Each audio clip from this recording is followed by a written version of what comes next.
Merry Christmas! Oh, I moved my Christmas tree from the last video. So this is the intro to part 2 of being over at Scott's with my Bucky. See, I was quite pleased with the star on the top. See, I made it out of the Bucky lid.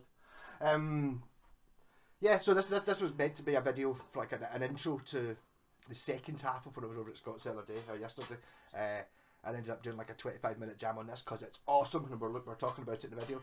So, Merry Christmas Day today, and here's, I'd imagine this is probably, I'm thinking Christmas Day you're probably pretty steaming, kind of lying in bed, you're vegged out. Let's stick on something that I can fall asleep to.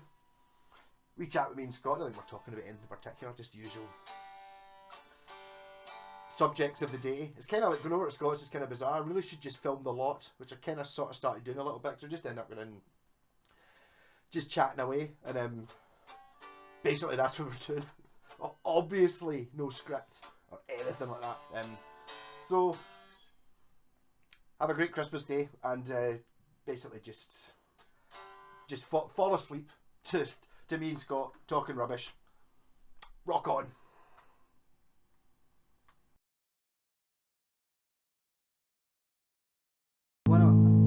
Somebody was going to buy a pot off me, and they've decided that they don't need to buy the pot off me anymore. It's a pot and a capacitor. Oh.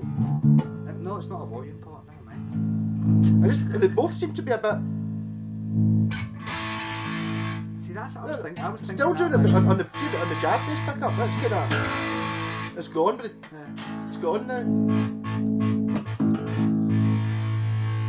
I think that's what happens when you put or basically just complete pots. They are the old go-to pots, so you know the Japanese ones. It's just and the big ones, but they're just.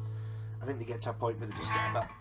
Well, the resistance on there's probably just rust on the actual track inside the pot, which is making the resistance bigger than it should be. The resistance changes on capacitors as the years go on, sometimes really horribly negatively. Yeah. Well, potentiometers. Yeah. I think the it's like a brass circle bit has just been degraded. Makes the world of difference. When I changed out the P-bass stuff, what a difference it made. Yes. Tonally to the whole Yes, bass. it did. It lifted the whole thing. It's great. Yes. No, it made a huge difference. But I think those pots were more knackered than what these ones are. Yeah. These ones seem. These ones, I think they sound alright when they're up full bung. I think that's what it's meant to sound like. Just when you start turning them down. Yeah. That's me turn it down. That's me at like 9 and 8. See, this was up too bad. It's a jazz bass one. It's just. It's a bit crackly, isn't it? Yeah. Once you get it up, wind it up past that. That's it. That's literally. That's Bet you the pot's going to be full of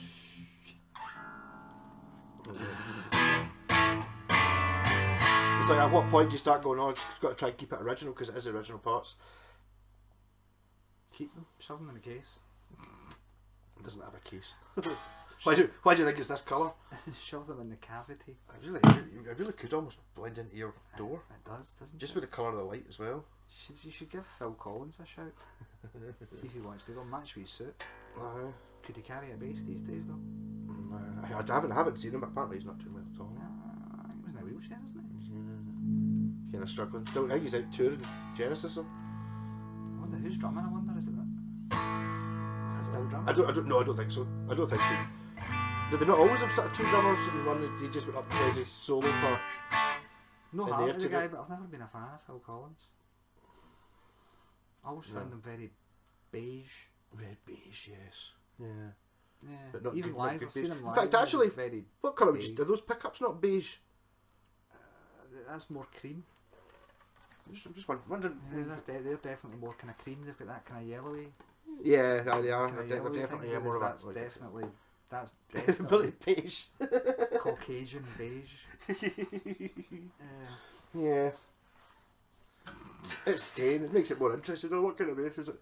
I'm going to bring the Fernandez bass. Or is that the Greasy pointy headed? No, is that the greasy lover? The thing about Fernandez basses were the Fernandez guitars were great as well. The guy out of Night Ranger, the red Strat that he plays is a Fernandez Strat. It's just Night Ranger? Yeah. Yeah, I think you said Night Rider. Night Rider? That's what I was thinking. No, Night Ranger then. Yeah. Brad Gillis. Brad Gillis. Who was also in Ozzy Osbourne for that album that plays all the Sabbath songs that are all different speeds and tempos, and he plays all his own solos. He only had like 2 days to learn them. The Bratster. He's great though. But first Night Ranger album is fantastic. Yeah, it's just full of bangers, and it's probably Take me away. It's got a couple of really cheesy sing-along ones, but they're still good. But they've got it's a sort of amazing, amazing guitar effects. I'm not really. I think it's just a chorus pen, but really well done. Yeah, he's a boom. He's one of those very clever guitarists. Brad Gillis, Yeah. Night Ranger, they'll look them out. What's the first album called? Just Night Ranger? Dawn Patrol. It's down there, I've got it. Is it in your It's in amongst that pile somewhere, yeah. Well, it's called, I think, Dawn Patrol's one. I think that might be the first Could one. be Dawn Patrol. It's got a like big a satellite dish. Like satellite dish with red laser beams on it, and then it's got them standing in a field at the back with sort of laser beams, and they're just kind of standing there with superimposed laser beams. But Very the good. Strat is a Fernandez. I've It came is. across a few in my days just fixing guitars, and they've always been excellent. So definitely one to watch for, especially when you get them at a bargain price. Well, I'm looking out for maybe a guitar. I don't know. I don't want to spend. Well, They're not so nice bids. I've seen them for like 350 quid Well, for the 80s ones. You know that. See, I've been hankering after a red Strat, like the. I used to have a Charvel, Soulcal. That's quite a new one. No, it was an 80s. Oh right, 90s well, they called one. that in the 80s, right? Yeah, it was just a Strat Right. with a kind of Strat-shaped headstock as opposed to the pointy ones. And it was the same as the one that Gary Moore used in the Wild Frontiers tour, except he had the single humbucker version. Right. The guitar Fernandez do a guitar that's identical to that in every way. So I'm looking out for that as well. So yeah, a single humbucker version they do. Red Strat with a black scratch plate and a Fender style headstock that says Fernandez on it. Just remember that guitar, yeah. Right. Why is your 1001 guitar books just being so pathetic and not having 1001 guitar? Well, it does have a Maybe it's 1001 because guitar. Fernandez aren't actually a maker themselves. Do you know what I mean? They no doubt design guitars and send them to a maker because that's been made in. Or is it because it's too derivative? Is this not I don't know. a game changer? I noticed in there it had like the West Tone Thunder because it was It's like a game changer, yeah. you know, and so were quite a few of the other ones, and maybe this is just kind of like it's Somewhere in the cracks in the middle. It's Well, it's very- what basses look like 1987 really. It's Isn't very like the Jackson one. See the guy out of Megadeth? it? Did he not- David Elfson. Did he get disgraced? Has Eh, he been cancelled? Can't remember. There was something about that. I don't know if it was in. I don't think it was in Creepy. Oh right, okay. I Well, think it was more a stealing money or bootlegging something type affair rather than being a kiddie fiddler or something like that. Yeah. Well, I don't think it he's was- got one that's the silver one. The Jackson one's identical, really. It's Yeah. just the same. It looks everything's the same. But apart from the scale length, perhaps it does. It No, does have a is really that- small, thin turbo speed metal neck. Was that about the thing about the Jackson small ones? Not The small. Dinky, the D8. I think it was DNKY. The one that kind of. See the other scale line. 34 I'm full going scale. off on a tangent. See the bass, the Aria bass that you like the scale. Yes. It's not quite long, is it? Yes, The same as this. Jackson's the same. Well, it's the same then, yeah. Yeah, The Jackson's the same as that. right. It's not the huge full length. It's somewhere in the middle. Yeah, I think it was a Japanese thing. I don't know if it'd been heightist or anything like that, but I think Japanese people are maybe just not as tall in general. As Possibly. it's quite To be honest disappointing when I with went to you, China and there when was you've hundreds been of tall playing people. one of those basses and then you switch over to a full length bass, it feels like Yeah. it feels huge. Yeah, it doesn't seem that way when if you're just playing it for the first. I mean, even going, I was playing the Aria one earlier on today, and it's like it's wider, so it's the same scale length, but it's. Yeah, well, we've got another one here, haven't we? Well, how's it? I've got another bass here. You can Your find bass is guitars. going to be huge. Oh, wait, it's guitars. This one.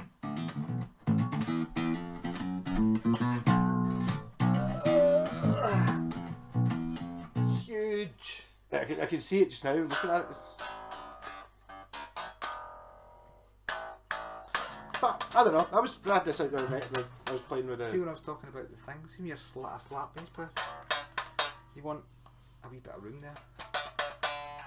This one doesn't really have that much. That one's perfect if you're into slap bass. Whole Yeah. finger. Track the difference. Stick it in your lap. Do you want Yeah. to? So it's well. It's much bigger. It's kind of like going from a. bass to a jazz bass a little bit. It's a lot brighter, isn't it? This has got new strings on it.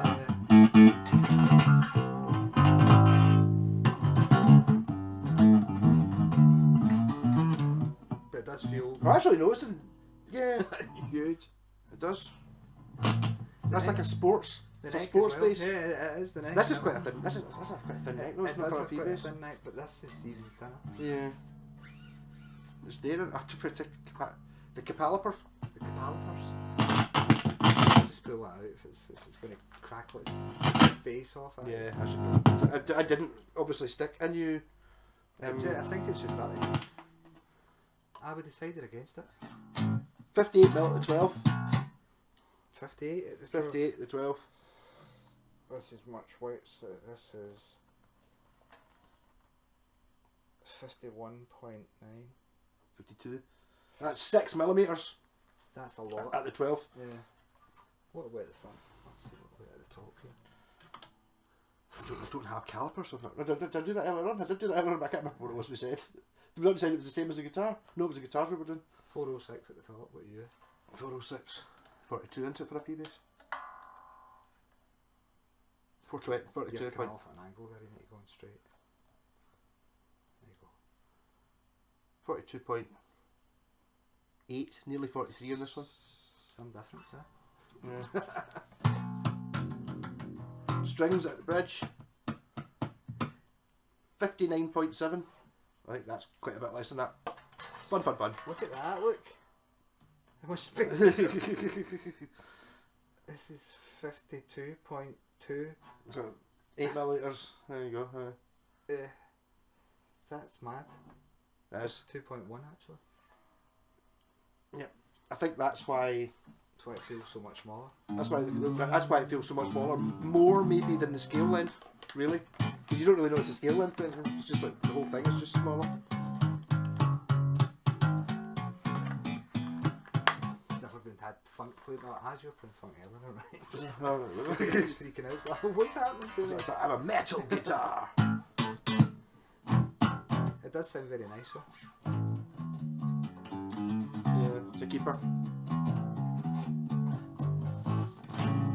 One of those guitars that you didn't know I wanted.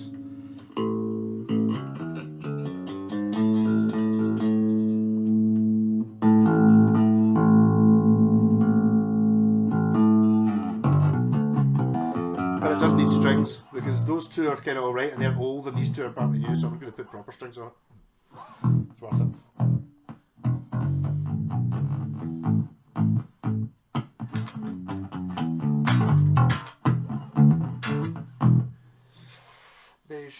Beige. Greasy lover, definitely. You need to write that on the back there. Greasy lover. Easy lover. Is it greasy? Oh, he is he not? Yeah. Easy lover, sorry. Easy lover sounds a bit more respectable. Beige. And then it's like why you call it that is because of Beige. Phil Collins is beige. Suit. Must be what 1986 that video we saw earlier on by chance, something like that. It was the Easy Lover original video. Look that up and look at the suit and it's the same colour. Yeah. Oh, it was 86 then. It's a curious claim to fame, isn't it? It is. But it was 86. It would suit the bass player possibly had a pointy-headed face because that was obviously the thing. We're saying that just by looking at it, you can tell it's a 1986, 87 guitar. What was the horrible thing? He did something horrible, didn't he? What was it he did? Oh, he used. Something rings a bell. No, he divorced his wife by fax. Oh, no, that's pretty bad. I do know that he used to have like session guys who took him on tour, and after the gig, he would sit and have like recordings, and he would listen to the recording, and he would fine everyone like $100 or $50 for every note that he could hear wrong. But he would listen to like the individual tracks, so he would listen to the song and just listen to the guitar part. Yeah. And you get $10 or $50 off a night for every single wrong note you played. And he did that with everyone, so he'd basically spend like 3 or 4 hours. You just want to punch him in the head, wouldn't you, every time you saw him? Yeah. Yeah. So all the bands are just playing in fear. What a dick. Onto the Eric Clapton thing again, which I wrote in. Basically, instead I was going to write Scott's a fanny, so when in a year's time when he opened up the back, it was like, Scott's a fanny. I thought, no, right, Eric Clapton's great. He's not. No. He's not. He's not great. That was my vandalism. I didn't realise how offensive it was. It's just when that other day when that thing when he's sued some old woman for selling a £10 bootleg CD. It's not even. It's worse than that. It's a deceased husband's record collection, of which one of the records was apparently a bootleg. Yes. And it's not like she's been sued. Yeah. Successfully sued. Yeah. It's kind of sickening, really, when you think of how much money it is. People are saying, "Oh, it's not his fault; it's his publicist's fault, and it's his publishing company, and he's not. He's at the head of the snake.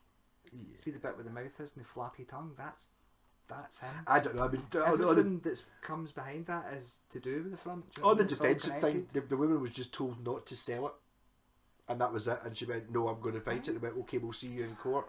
And then she had to pay the court fees for $3,000 or something, which for is an old lady.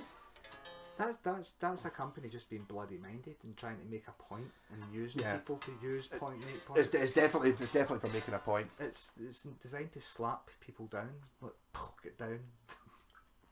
Don't dare defy me. I don't know how it works on YouTube. But I definitely think Eric Clapton should be shot out in a cannon, or a trebuchet, or do you know what I mean? Something fast. And violent. Fast and bulbous. Fast and far, with a thud at the end. A thud, more to the point. But yeah, he would land with a thud.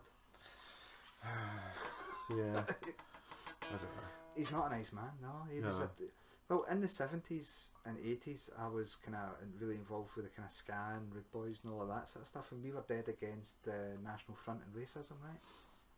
He was doing gigs at the time supporting the National Front and racism, talking about it and promoting it at the gigs. So I suppose that the American... That was in the 70s and 80s, and it seemed to have been missed until it came back out later on, and then all of a sudden he was doing all sorts of stuff to try and save his career. Selling this and selling that and starting a foundation. A blues foundation to try and make amends for all of his racist shit. It doesn't though. No. Is that the old thing about obviously he was obviously a huge fan of all your Robert Johnsons and stuff like that. Was but that's okay. Well, he used to play their songs. He believed his thing is racists believe they're superior to whoever they believe they've got that superior. So what did he think about Robert Johnson? He thought, I could do much better. I could do your songs much better. Yeah, I can do it and I can make money out of it though. Which he did. And he done that with a lot of people's music, I think. I feel. He did help. A lot of bands done that. I know he helped out JJ Cale. Yeah. Because JJ Cale did a couple of albums or 3 albums and then ran out of money and basically just gave up. And he was a painter and decorator. And then he got this check 3 years later. He got a check through the post from Eric Clapton for sort of covering cocaine. It was like $50,000. He was like, huh? And then did After Midnight as well. And he was like, your heart, so obviously immediately right, like. Shove your painting job up your arse, back into the studio, and then he basically came back. It was because it was covered. Clapton covered cocaine. And so he took a lot of cocaine while he was covering cocaine. I would imagine. Who's so okay, but that was a cover. Clapton played it as a cover. Yes. Was it Clapton's Oh, I didn't steal it. No, it was a cover. He played it as a cover. No, the thing I think about Clapton is that people really like him because most of what he plays is achievable to play. It's not that hard. Do you know what I mean? You can play Layla if you stick about for an hour. You can play along, kinda. That's kind of one of the hard ones because it's not just a blues. Yeah. So I mean, it's good basic blues that he plays, but that's about as far as it goes. I think. Good basic blues, all stolen from good basic blues players. He's a dick. Yeah, I didn't. Sorry, I didn't like him because of that. The gig I went to see, which I moaned about plenty of times. He does that £60 to see him at the Hydro, and he only paid for 40 minutes or something. Well, that's the thing. There's it was like it was just shite. He's very up himself in that way. And a lot of them are they'll charge you a fortune to see gigs, and it's a terrible gig you go and see. Like, I done a tour with the Rolling Stones, and it was awful. Oh, it was a good show. As a roadie, do you know what I mean? And it was just watching it all unfold, and it was like. Whereabouts would that have been?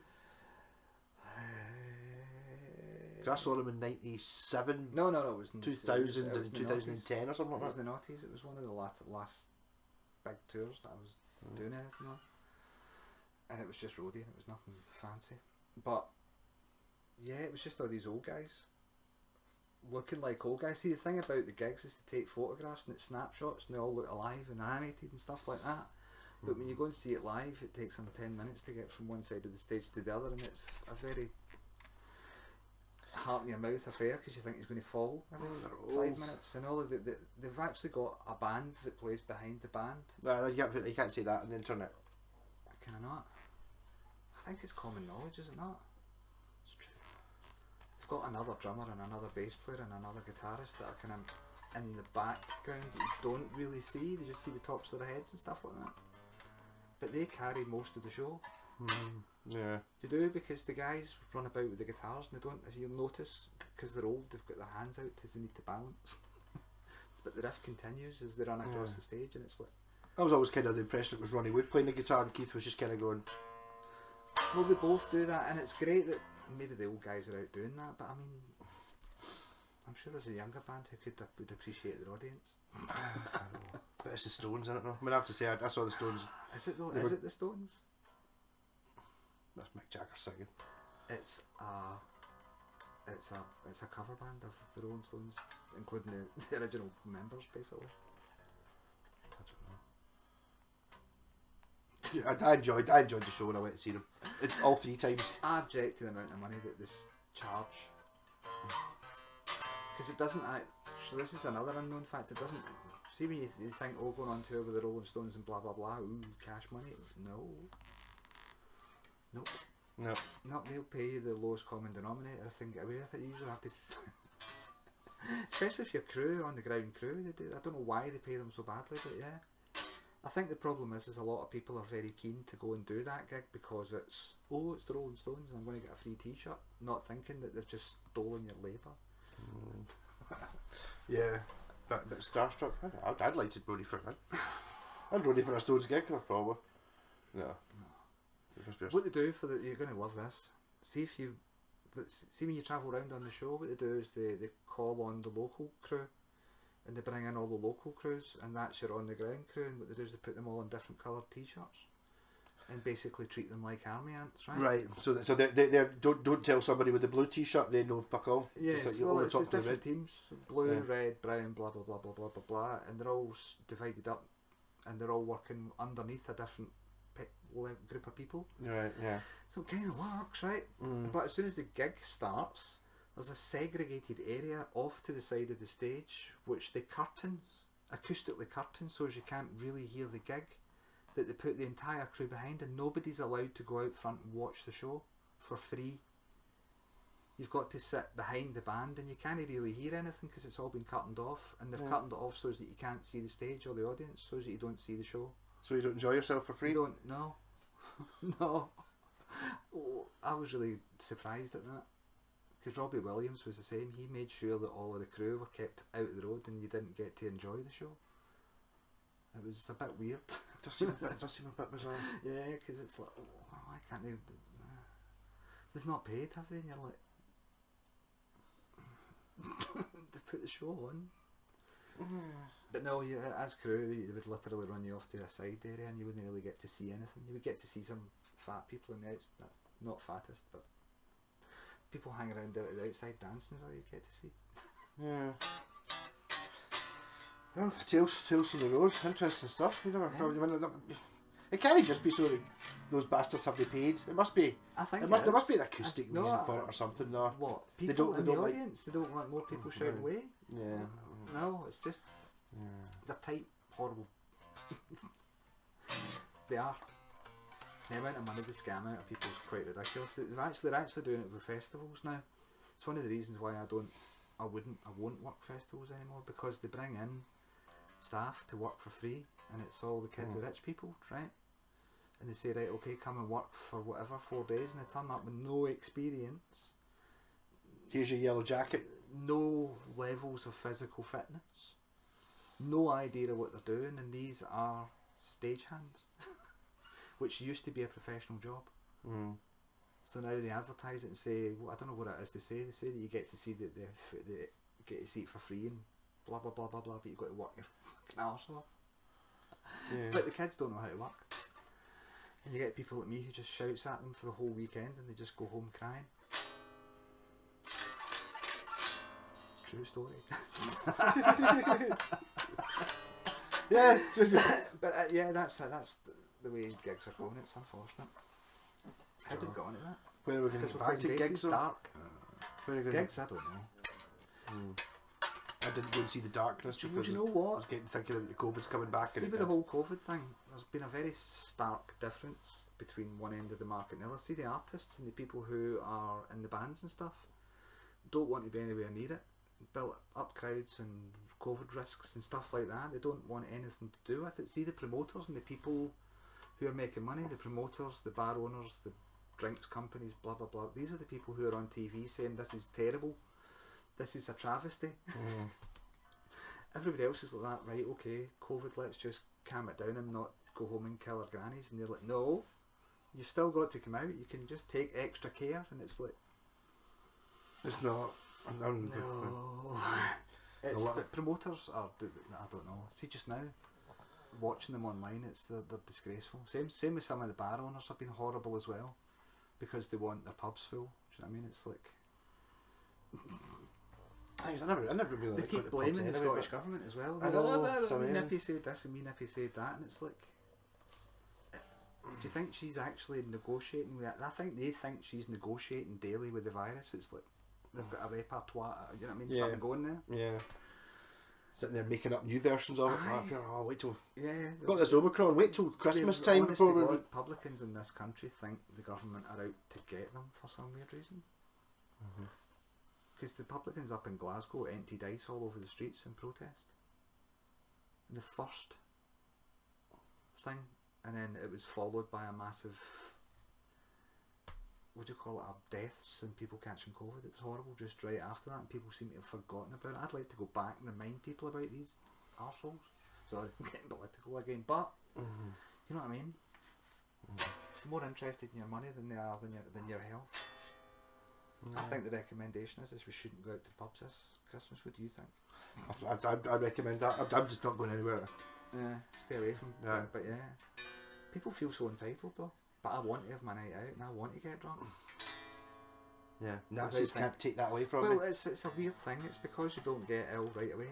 You go out and you have your fun night out and you get pissed and all the rest of it. You wake up and you're still fine, and up to a week or two later, you're still fine. But you've got COVID, you've had it the whole time, and you've spread it to your entire family.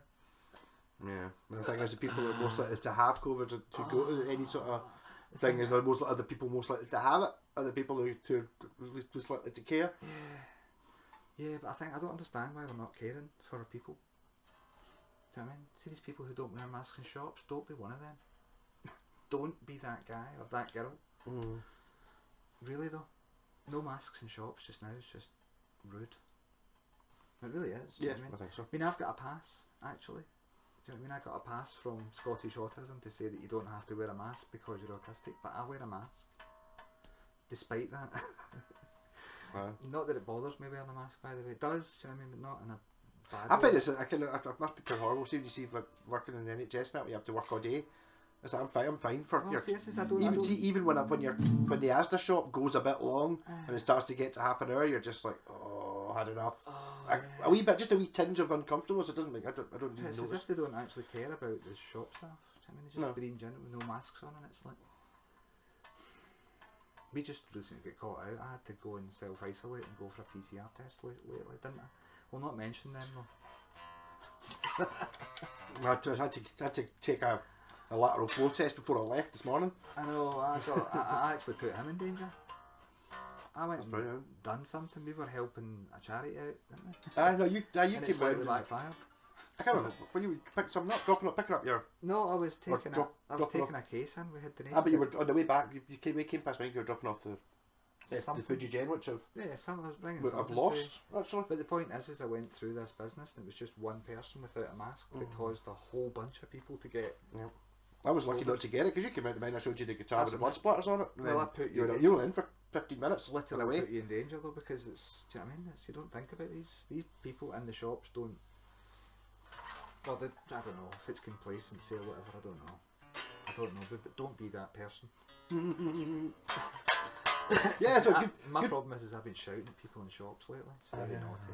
I was shouting at other people. She driving home yesterday. I went to Paisley to drop off a guitar, the status quo guitar, and it should take me about 25 minutes to get there. It took me 35. That was alright. And then the way back, it took me an hour and 10 or something, around 15. It was just, oh god, no. Oh, getting worse and worse. And even driving over here today, it looks quite clear just now, but it was that sort of sleety, slushy, rainy. Everybody being a bastard. Everybody's going to be a bastard. Oh. So how many days are we have from Christmas though? It's Christmas Eve, isn't it? The 23rd today.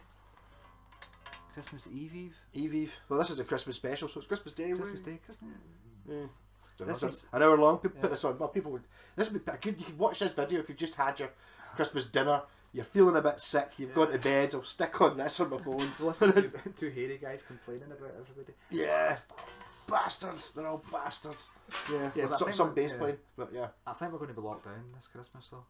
Yeah, particularly our brothers and sisters down in England. I think they're getting a bit of a harder time, aren't they?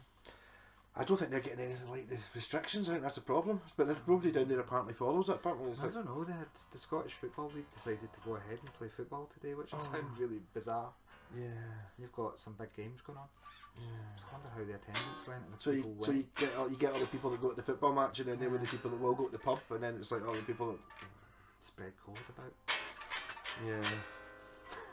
We should be leaving the house with headphones on with the Jaws music on, just to remind us that there's danger about.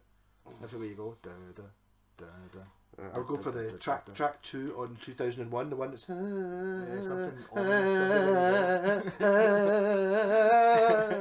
every time you get near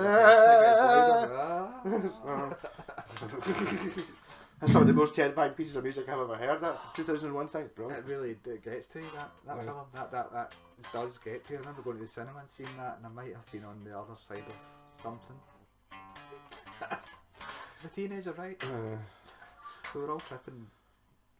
I can't imagine.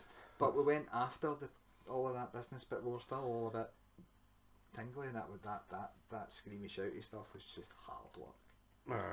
Yeah. Do you know, I remember taking a girl on a date to see something called the Malibu Stork Nightmare, and it had a 15-minute rape scene in it. Right. Seriously, it went on and on and on, and it was a date. I was like, fuck. Malibu Stork Nightmares, don't ever go and see it on a date. There you go. Sorry, my advice. Top tip. No, you heard it. Doesn't sound like much fun. Malibu Stork Nightmares. I never liked horror films, so I would never go and see it. It's supposed to be one of these intelligent things. It's supposed to be really bright, really clever, and all the rest of it. And I thought, yeah, I'll be classy and take my date to see this. And I remember taking my date to see Seven. What's in the box? Is that that? It's an idea. It's a alright. I didn't have a clue what was going on there. I didn't understand it. Actually, quite sort of relatively recently, quite liked it. I was like, up here. What was the film you were talking about recently? The Ruttles. The Ruttles. That's on that movie thing. Is it? I don't know. Looking it up. I know. It's brilliant. It's silly. Anyway, we've been on for an hour and 3 minutes. That sounds like Christmas turkey, Boxing Day, whatever it is. Bump. Thanks very much for your 1 million views. Oh God, yeah. Came in last week. Thanks for helping out the last few thousand of them anyway. Yeah. Great fun. 2022, 2020. What's the date going to be next year? 2022. All the twos. All the 22. So it's like second of February. We're thinking. Lots of twos, yeah. Yeah. All the twos. All the twos. If you do it in America, it's going to be even more confusing, but still, that's another thing. Americans, put your date right way round. So, put the month first. Aye, yeah. Put the month first, good idea. They do everything metric as well. It's all inches and tenths and weirdness. Deca measure things. Deca weeks, not weeks. No, yeah, no, but the measurements as well. See, they do inches instead of millimetres. My pal Mole's like mad into inches though. Is he? Sounds bad, but he's been building cabinets and shit. It's mad into inches. Yeah, but the thing is, see, because like a foot's 12 inches, that divides into 3 and 4. It sounded terrible. Yeah. I was watching. See these through the night TV programs you used to get the DIY guys. Yeah. An American DIY guy come on and told me that 12 inches was roughly a foot, and he kept doing this. He had 12 inches, which is roughly a foot. It's a fucking foot. It's a foot. Yeah. This is not roughly a foot at all. Not roughly at all. No, it's roughly 30 centimetres. Yeah, roughly. See, it's too confusing. No, apparently the thing is, apparently it's dead easy. See when you're cut something in half. Yeah. It's easier in inches because you make it. Oh, it's an 8. It's 2/16. It's dead easy. 236. As opposed. It's once you start getting down, you be smaller ones. And there's 36 and all that. No, that's what you go. That's about 5/16. So like Allen key, like What is it? The other side is like 4mm easy. It's a number. It's 4. 5 is more than that. And then it's like see, you're doing stage stuff, stage crew, and you got all your American guys who come over and work with the European. We used to be European. You get the American crews coming over to the European crews, and we've all got the different size tools. And they just literally stand in front of you and shout a bizarre range of numbers at you, and you're supposed to understand it, like 36 20s. And you're like, what? You know, but you don't know what a 36 20th is, that one or that one. You know, it's like, I don't know how does it work. At least when I give you a 14mm, you know, a 14mm is about that much. Well, it's I mean, it decreases and it's dead easy to understand. Yes. I mean, it gets big and it goes smaller. Americans, the number seems to get bigger the smaller the measurement gets. Yeah, but why do we still use miles, not kilometres? Kilometres sound weird. It's easier though, isn't it? Metres and kilometres. 500 metres, a kilometre. Right, totally. Oh, I don't. Why? How can we use miles? I don't tell you that I'll get 70 miles to the gallon, 70 kilometres, or whatever many kilometres it is. We get miles. My car's actually set to kilometres. I'm still European. Still. Mine's Fiat's built in the EU, probably, maybe. I don't know. Fiat made in. Well, I used to have to use a tachograph. Tachymeter. Tachometer, aye. Because I drove long distance, not on a big lorry, but even in vans you've got to have tachovan. No, you use them as well. But because I was travelling across Europe and whatnot, everything I'm used to doing is in kilometres. Yeah. It's much easier than miles and all of that. No, it really is. It's easier to understand when it's written down. Do you know what I mean? It's crazy Americans. Doesn't rhyme for the proclaimers though. Eh? Doesn't rhyme for the proclaimers. No. I would walk 500 kilometres and Well, it's not 500 kilometres, is it? Oh no, I would walk 600 and something 50 odd. Yeah. Quite a lot. Roughly, I would walk roughly 655. Approximately. It's 50 is 80 and at 50 It's mile an hour is not- about 80 kilometres now. It's not going to have the same ring to it, granted. No. That's one example. Could be a You're different, right. a different tune though. Yeah, that's 1/4 metric. 1/4. Go on the miles. Metric and what's the other one called? Mental metric. It's an imperial. Imperial. Yeah. That's one for the imperialists. Yeah. You also get Glasgow's kilometres better. Doesn't work either. So there's 2 for smiles. Well, you used to see that advert, but Glasgow's miles better. Glasgow's miles better than what? I thought it smiled better. Than what?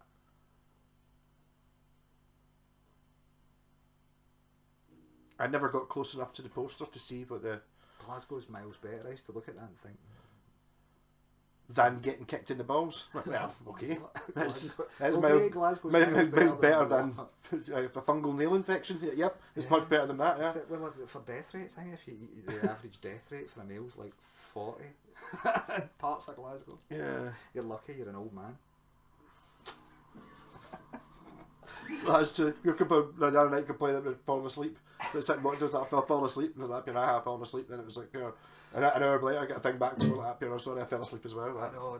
What are you doing? Sitting watching the telly, I fell asleep. The easy way to get to sleep is to be old and sit on a couch, and that's it. You'll sleep, no problem. I wonder if the heat's something to do with it as well, having a nice heater on. You're just like, He picked up the wrong roll up. I've tried the Matrix. Oh god. He entered the Matrix. It's proper the Matrix. The thing was quite amazing to see what my view of what had happened in the film was so far off. I think what actually had happened. I had to open windows and doors and all sorts of stuff. And it was close. It was touch and go. Yeah. Actually, it was close, folks. Herbal Christmas. Rocking. Catch you all later. Happy Christmas. And Merry Christmas. Yeah.